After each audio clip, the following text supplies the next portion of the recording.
Margaret had already turned off the main light when the sound came.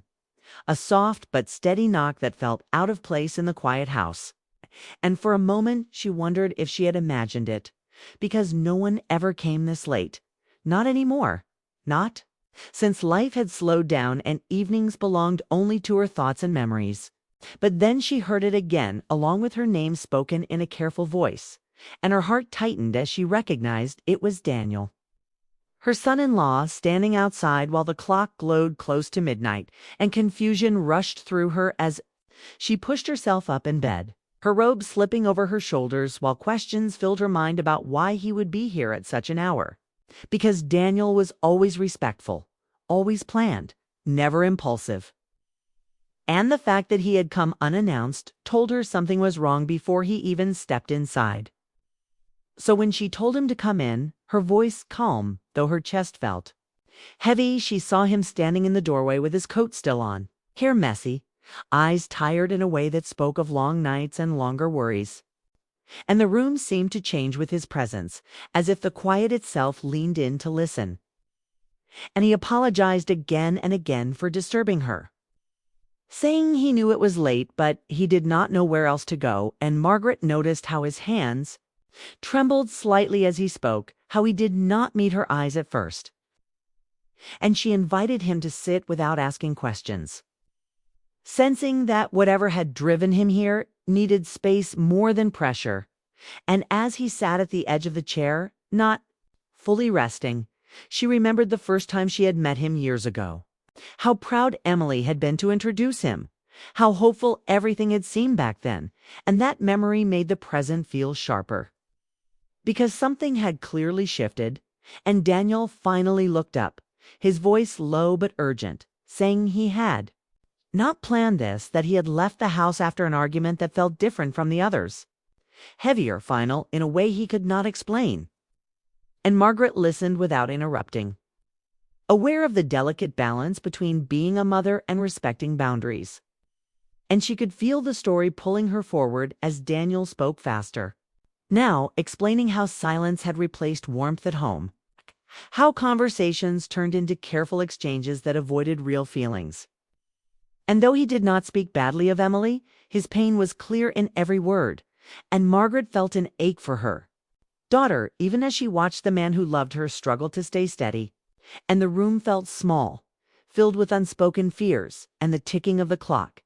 And when Daniel paused, swallowing hard, he admitted that coming here was not something he thought through, but something he felt drawn to because this house still felt safe, because Margaret had always listened, always made him feel seen.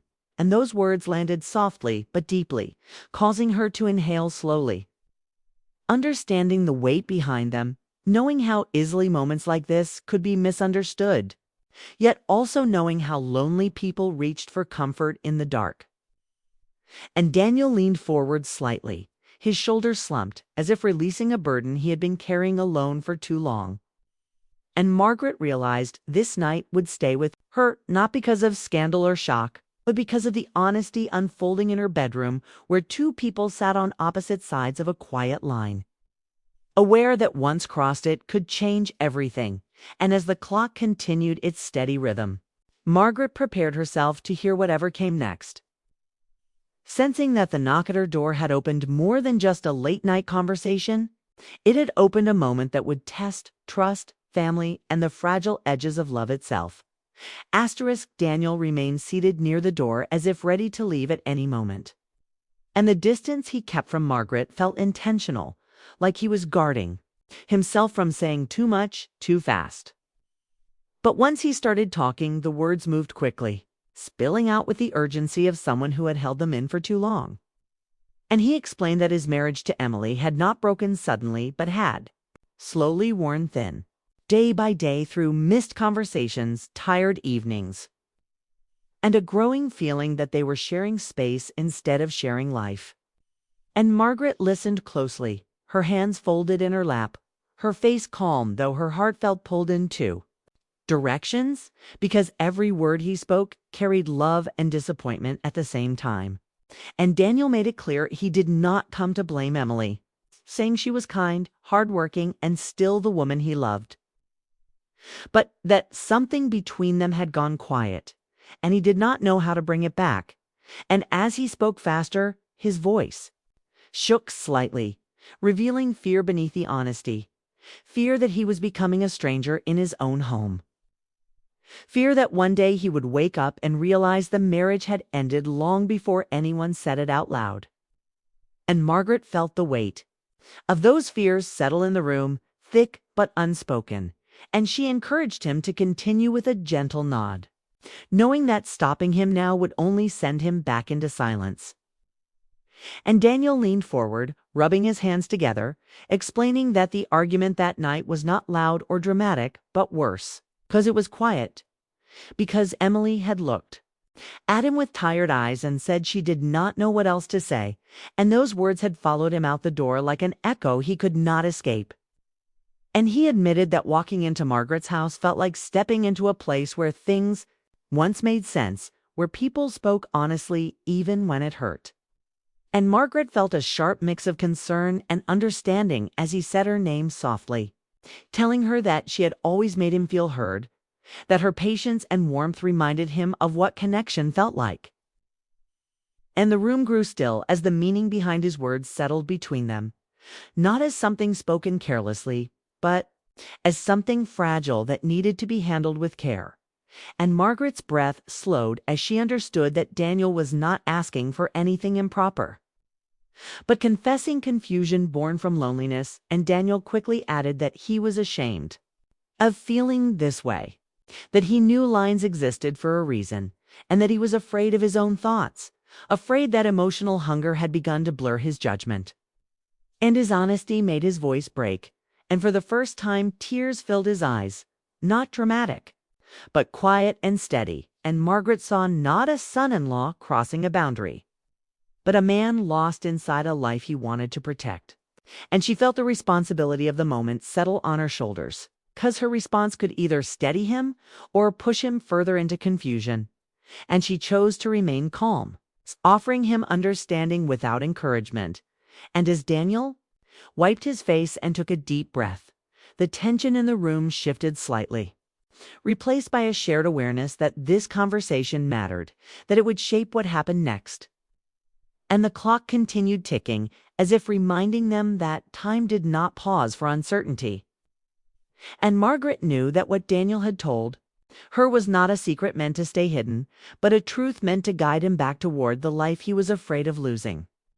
And as the silence returned briefly, it carried not discomfort but anticipation, as if both of them sensed that the hardest part was not what had already been said, but what still needed to be faced once he walked back out into the night.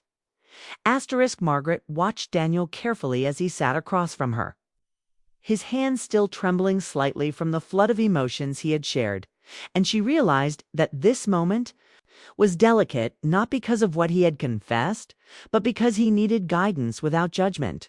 And she knew that choosing her words was as important as listening, so she spoke gently, reminding him that feelings of loneliness or confusion did not make him a bad person, that it was natural to seek understanding when life felt heavy. And she explained that love could be tested in ways that were unexpected, that marriage and family required patience and honesty, not avoidance. And as she spoke, Daniel leaned in, listening intently, the weight in his eyes beginning to shift toward hope rather than despair. And he admitted that he had been afraid of his own thoughts, afraid that acknowledging them would make him appear weak or ungrateful.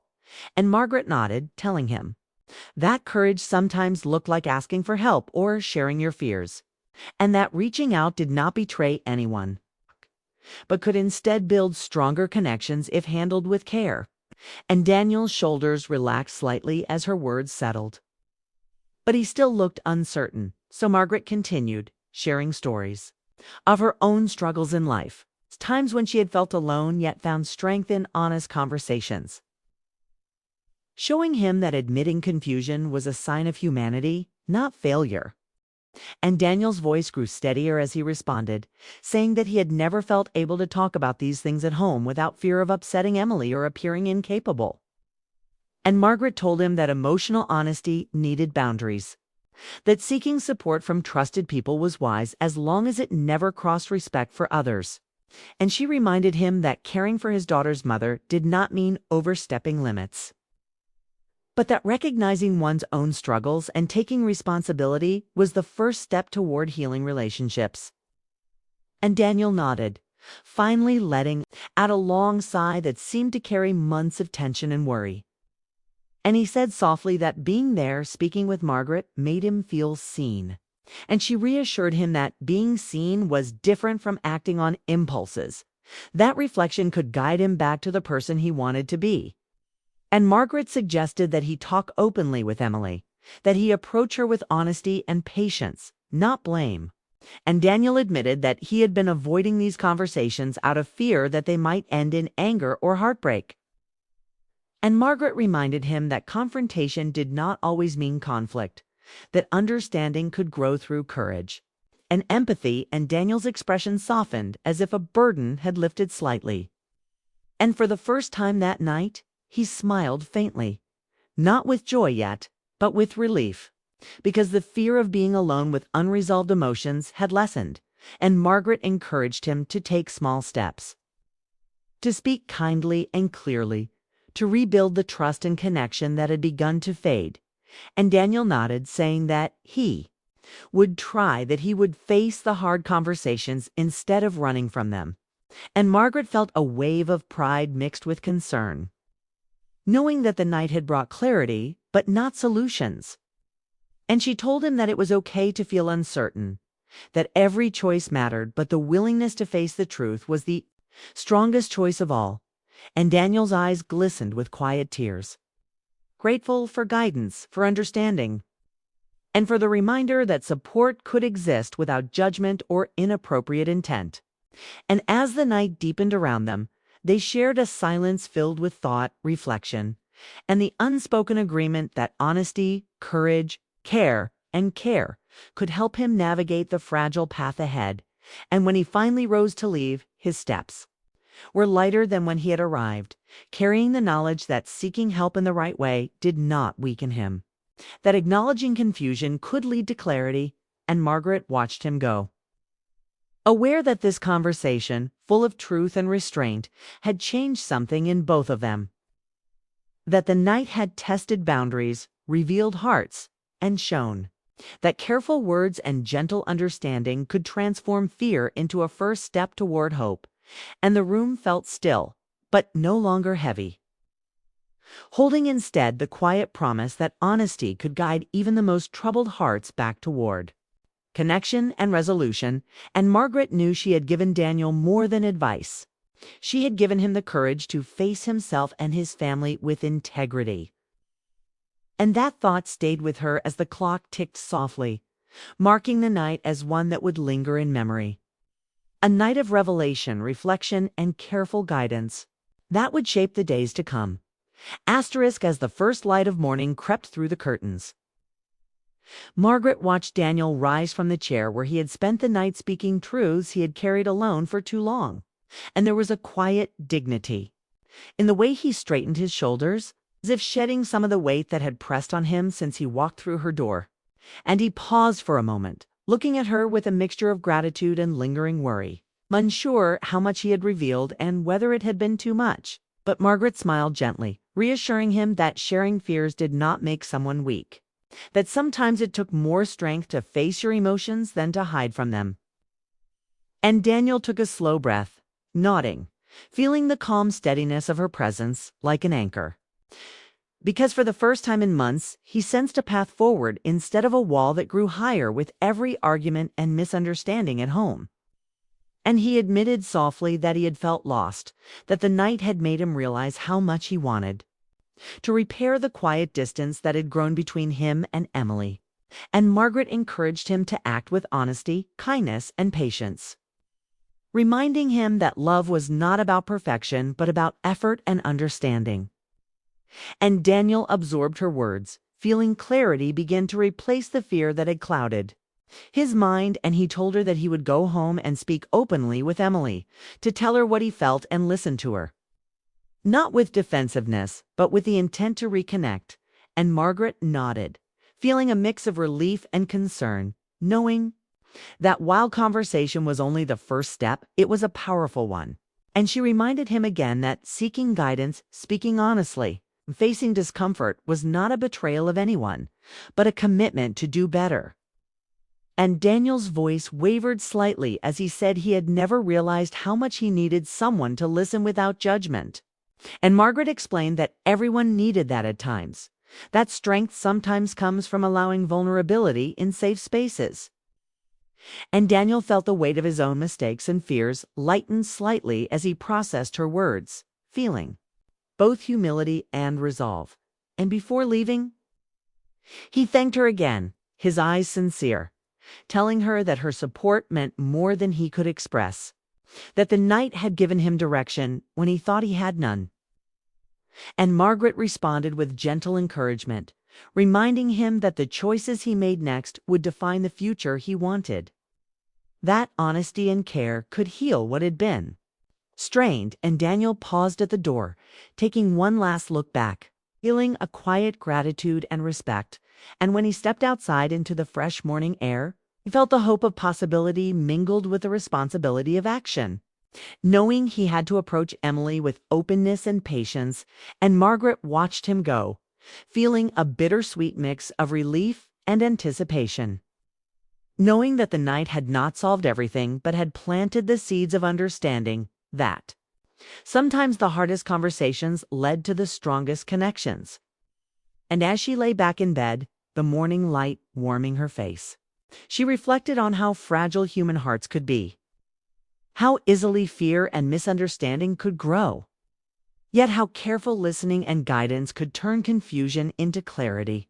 And she realized that this night would remain with her, not as a secret to guard, but as a memory of how truth, compassion, and quiet strength had helped a man see the way forward. And in that realization, she felt a deep sense of peace, knowing that honesty spoken with care had the power to mend gaps, inspire courage, and restore hope. And Margaret understood that. Sometimes life presented unexpected challenges not to break people, but to show them the paths they had overlooked.